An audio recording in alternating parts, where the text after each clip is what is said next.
Thanks so much for coming. My name's Steve Greystock. I'm Senior Programmer at the Toronto International Film Festival. It's my great pleasure to welcome you to the film festival, to the Tiff Lightbox, and of course to this screening, the world premiere of Barry Avrich's Oscar Peterson Black and White. This film is eligible for the Amplified Voices Award, presented by Canada Goose, the People's Choice Documentary Award, and the People's Choice Award. Please vote for your favorite films at tiff.net/vote. We'd like to thank Bell Media and Fremantle for providing us with the movie tonight, and a big thank you to Telefilm Canada for their generous support. I'd also like to acknowledge a true friend of the festival and one of our major supporters joining us in the audience tonight, His Worship Mayor John Tory. All right. Thank you, Mayor Tory, for all your support in bringing our festival to life and for being here tonight to celebrate another incredible year of films. My mom would say, wanted me to tell you she's your biggest fan. So, I'm really happy to about to introduce this filmmaking team. Throughout his career, Barry Avrich, the filmmaker, has explored the complexities, ironies, and secrets of the entertainment industry, creating a series of films a series of very compelling films which have looked at seminal entertainment figures like Arthur Binsky, Bob Guccione, Lou Wasserman, and exploring the schism between image, reputation, and reality. His latest subject may be his most fascinating and probably his most talented, the legendary piano virtuoso, jazz giant Oscar Peterson, and possibly his most compelling as well. Please join me in welcoming the filmmaking team, Barry Avrich and producer Mark Selby.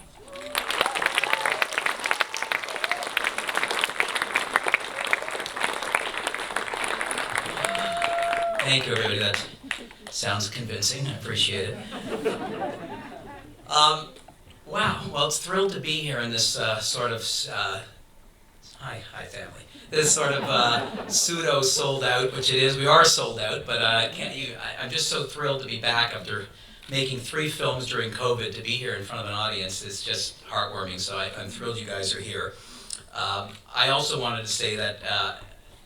It also gives me great pleasure and also a part of my life that I know that I'll never get to make another film unless they acknowledge this as well, which I want to. It is my beautiful wife's birthday today, so Max, happy birthday.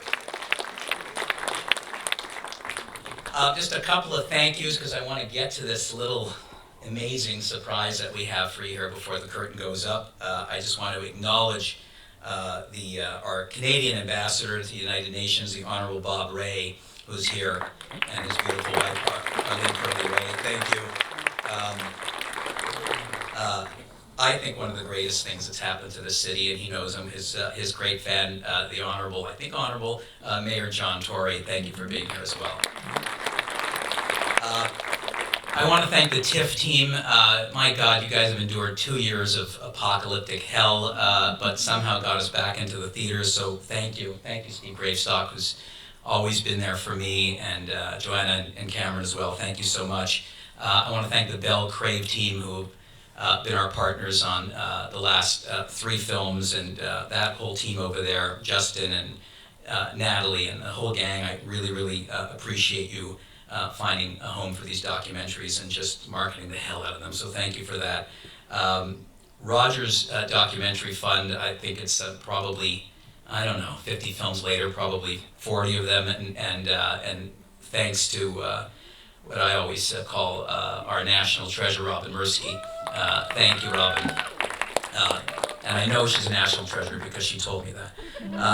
I want to thank Ontario Crates as well, our provincial funding arm, and 2 extraordinary people who have been my partners on the last 3 films.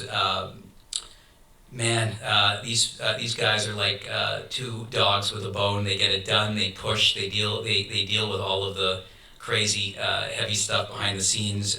First of all, Randy Lennox. I don't know where you are, but thank you so much on that end of it. I was lucky in Randy's Act 3 at Bell Media, having been the head of Universal Music, and we went to him with the idea of Oscar Peterson before I could even say Oscar.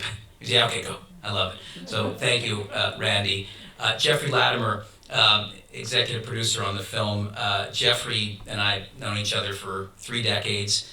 If anybody ever saw Forever Plaid in this city, it began there, and we've been friends ever since. Jeffrey runs Canada's Walk of Fame and has ensured that Canadian storytelling of our artists, which I've always been vocal about that we don't do enough of, it carries on, and he's certainly been instrumental in ensuring that these films happen. So thank you, Jeffrey Latimer. I want to thank Gary Slate as well, a great philanthropist in this city. Hard to walk around anywhere in the arts or in the medical field without seeing his name and his family's name on everything, and he's been a great partner on all the last couple of films as well. I want to acknowledge some of the creative talent that's in the room, some of them that you're going to hear and some of them that you're going to see in the film, and certainly an amazing, amazing person who I approached when I was going to make the film, and she said, I know that Oscar is a gift to the world. I know you don't need my permission, but go with love, and that is Kelly Peterson, Mrs. Oscar Peterson, Kelly Peterson, who's here tonight, so thank you, Kelly. Also, one of the great legends of jazz, and when Kelly told me that he was coming here tonight, I'm just so honored, and I hope to see you after, is the great Oliver Jones. Another great icon, Misha Berger-Gosman, who just defines, again, another great operatic national treasure, and you'll see her in the film, and so spectacular. Another one of our cast members, she's so brilliant, and another icon in this country is the great Rosemary Sadler, who's also in the film, who really, really helps the storytelling as well. And a couple of more, thank you, Rosemary, a couple of other thank yous to come, but I could not have made this film without my partner Mark Selby, who is a musician. He's a great pianist. We've had incredible adventures together in the last couple of years, and there is no Oscar Peterson film without my producing partner Mark Selby.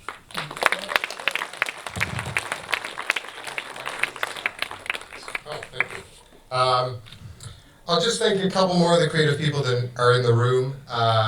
Ken Ing, our director of photography, the two Nicks, Nick Sewell, our art director, and Nick Kleiman, our editor, who pieced this together.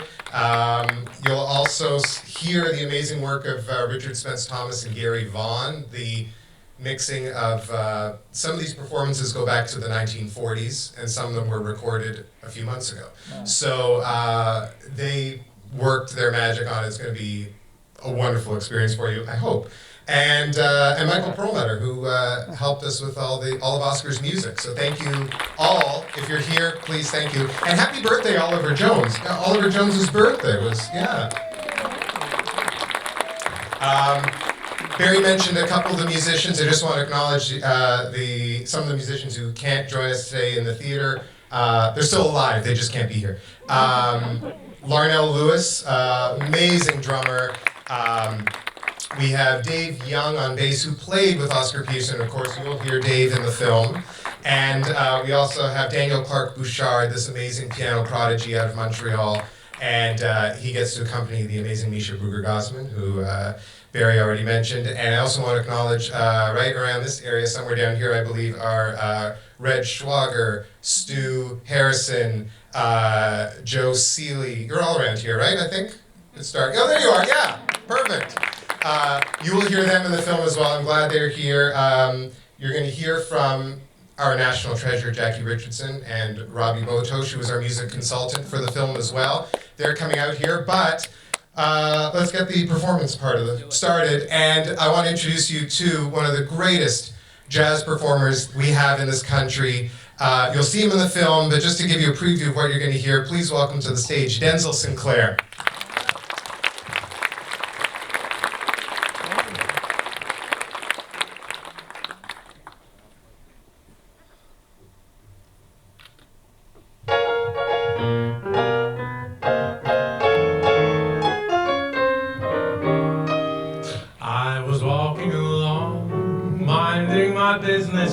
When out of an orange-colored sky, flash, bam, alakazam, wonderful you came by. I was humming a tune drinking in sunshine when out of that orange-colored view, flash, bam, alakazam, I gotta look at you. One look and I'll timber, watch out for flying glass. Then the ceiling fell in, the bottom fell out, I went into a spin and I thought this after this is it, this is it, this is it. I was walking along, minding my business, when love came and hit me in the eye. Flash, bam, alakazam, out of an orange-colored sky.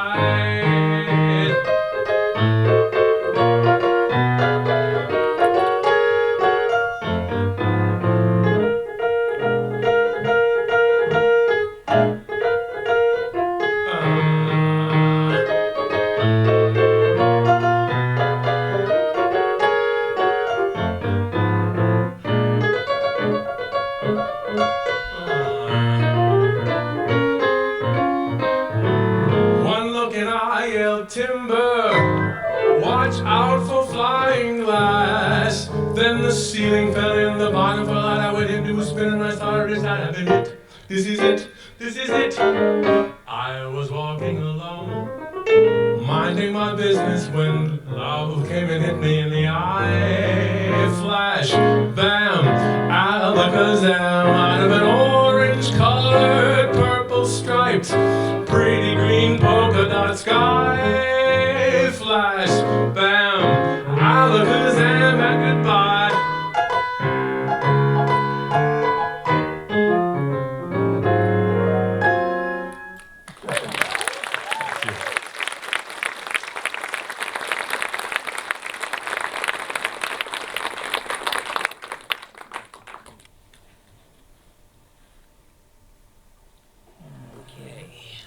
Thank you so much, Denzel. Absolutely beautiful. The one thing I should mention too, this gorgeous piano, this Bosendorfer is Oscar Peterson's piano. Oh, a nice little treat as well. Now, just before we start the film, the other thing I wanted to tell you is that this film came together as fast as Oscar plays. Randy Lennox greenlit this thing Christmas last year, and we made the film in 7 months. And the most amazing thing was getting these musicians together who have not had a chance to play together because of COVID. So, on that cold day, and you'll see it in the film, they all come together and they're just so euphoric to play. It just warmed my heart. And this next musical number, which is a significant part of the film, really was a 360 for me. When I moved to Toronto in 1982 and saw Jackie Richardson perform, it blew my mind. I never forgot it. So again, to go 360 and have her in the film, and again here tonight, accompanied by Oscar Peterson protege and brilliant jazz pianist in his own right, ladies and gentlemen, Robbie Botosh and the great Jackie Richardson.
joins every heart, and together yearns for liberty. That's when we'll be free. And when every hand joins every hand, and together molds our destiny, I wanna say that's when we'll be free. Any hour, any day, the time soon will come when man will live in dignity. Oh, that's when we'll be free. Oh, when every man joins in our song, and together let's sing in harmony. That's when we will be free. Any hour, any day, the time soon will come when man will live in dignity. That's when we will be free. Oh, when every man, woman, and child joins in this song, and together we will sing in harmony. That's when we'll be free. That's when we will be free. That's when we'll be.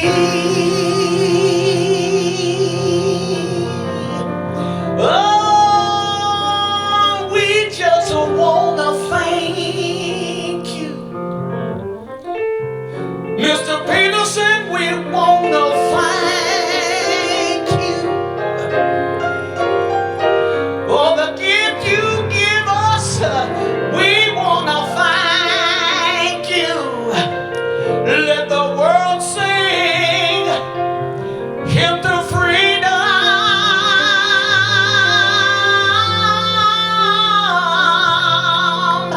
That's when we'll be free.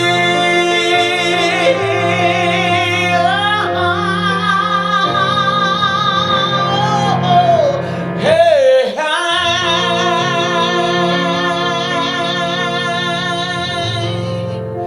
God bless you.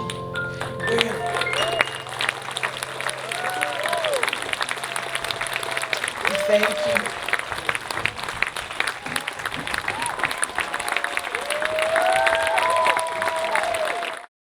Once again, please welcome Director Barry Avrich and producer Mark Selby. And I just want to again acknowledge these incredible musicians that are here that were in the film. Thank you again. I just am blown away by your talent. Thank you.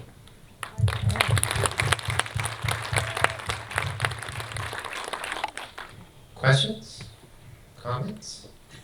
Canadian audience. How much did it cost? Anyone want to start? I can start. Be happy to start. What sparked your interest in Oscar Peterson? How did that develop as a subject? A couple of things. Mark and I were kicking around ideas for a film. I got my feet wet by doing the David Foster film and loved all the music involved with that. And also it was just a reflective year for me. My mother, on the verge of turning 93, getting older, kind of tough to watch, and just thinking of those memories in Montreal, those 6 jazz albums in that faux wood-paneled basement. And Oscar Peterson was one of them, and so listened to it over and over and over, and remember going to see Oscar when I was 11 at the Place des Arts, Montreal, not even knowing he was from Montreal. And came back to the office one day and said to Mark, what about Oscar Peterson? And Mark, being a brilliant pianist himself, went, yeah, let's do it, and off we went. I think that, the interesting thing too, structurally, in terms of doing it as a docu-concert, we wanted to do something different with the film, and I had gone to see Standing in the Shadows of Motown at Tiff at the Uptown Theater, I guess, in 2002, and I watched how they had built that film with the Funk Brothers, who were the backline of Motown, and they'd have those wonderful music breaks in between all of the archival footage of Motown, and I never forgot that. And so 19 years later, here we are, but I wanted to show off the musicians today that were influenced by Oscar and how the music still resonates. And I mean, again, how often do we get to hear that? It's tough to find in this country a jazz club. So, to get them together in our own jazz club, and just as recently as March, was thrilling. Cool. And how did you pick them? You picked the musicians based on their relationship with Oscar, or? Some of them, like Dave Young, who had played with Oscar. Some of them, like Robbie, who Oscar was his mentor. Some of them, like Daniel Clark Bouchard, comes from the same background, same neighborhood as Oscar. Others are just incredibly talented, like Jackie Richardson, who, if she doesn't have the Order of Canada, should have it herself, because I think she's right. Yeah. Jackie, do you have it?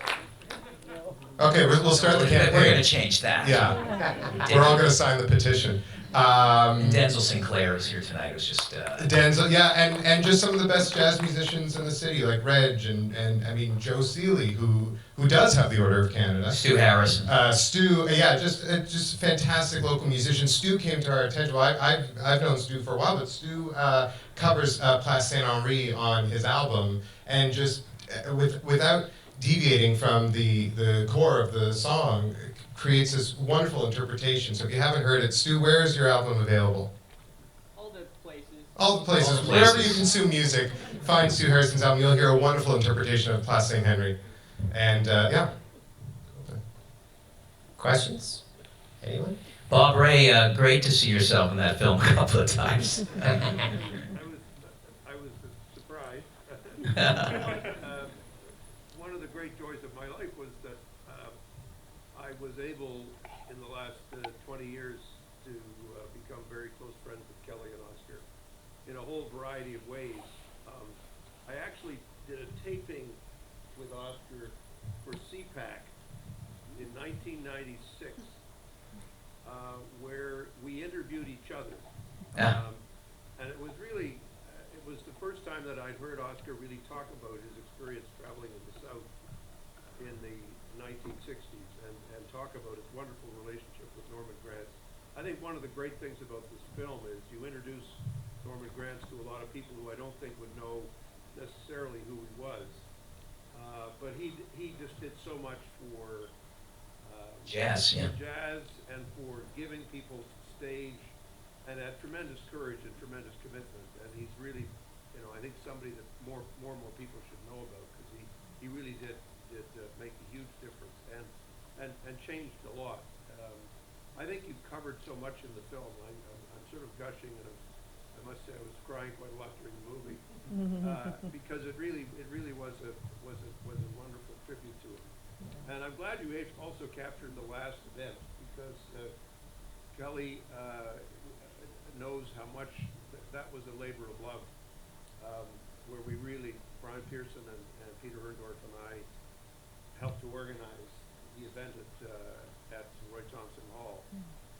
You're talking about the Memorial Tribute. Memorial Tribute, Yeah. which was it was an extraordinary concert, and I don't don't think we were able to tape the whole concert because of whatever copyright or whatever, but it was an extraordinary concert, but it was also a wonderful tribute.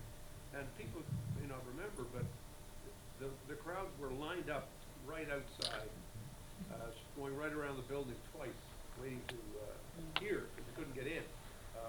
And I think that was an incredible tribute to Oscar. It's a wonderful movie. Thank you, Bob. Thank you.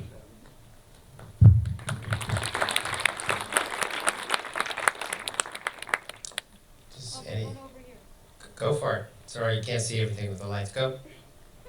If you were to have dinner with Oscar, what question would you ask first? If you were to have dinner with Oscar Peterson, what question would you ask first? Who's asking that question? Is that my daughter, Sloan? If I were having dinner with Oscar Peterson, what question would I ask him? It's a good question, Sloan. I thought about that.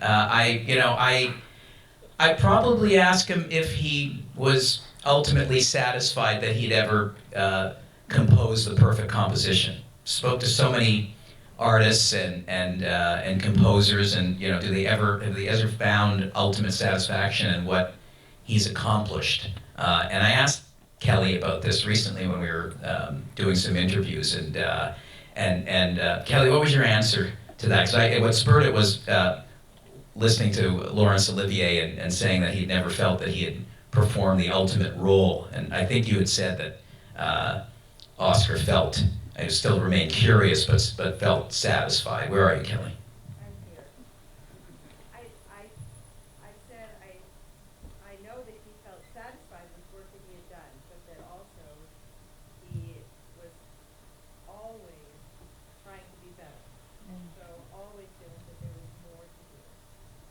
And would look for whatever would be the next best piece. Although there was a point when he did say that he thought When Summer Comes was the most beautiful piece he'd ever written. Oh, no question. Thank you, Kelly.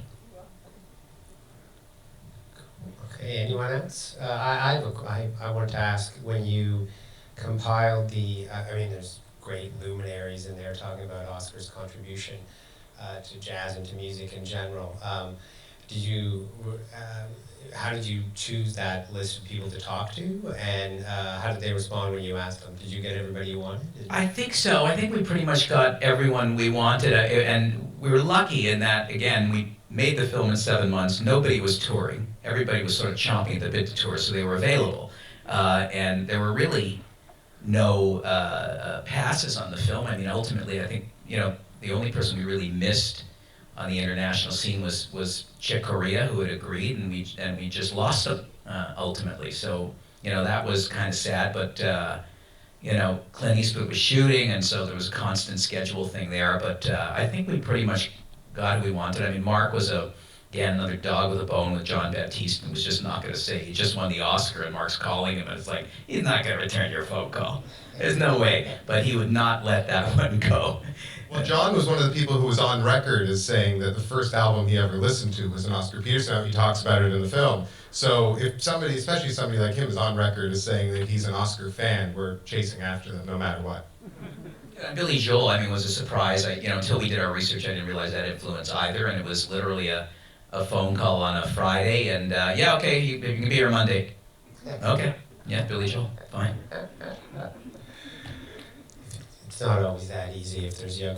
It's not always that easy. Trust me. On the other documentaries, they're either in jail or or worse. This was a good one to do. Right there.